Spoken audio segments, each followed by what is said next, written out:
গরিবের গরিবানা নুন দি পিঠা খানা। আজকে আর কিতা করার, কোনো সবজি টবজি নাই, শাক পাতা দিয়ে খাওয়ান লাগবো ভাত।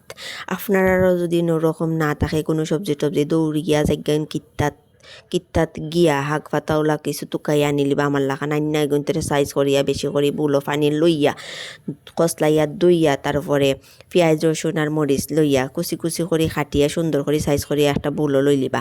লওয়ার পরে একটা কড়াই লইবা বড় দিকা লইয়া ওটার মধ্যে তেল দিয়া রসুন পেঁয়াজ আর হালকা লবণ দিয়া একটু লাড়াচাড়া দিয়া শাক গুনতে ডালি লিবা।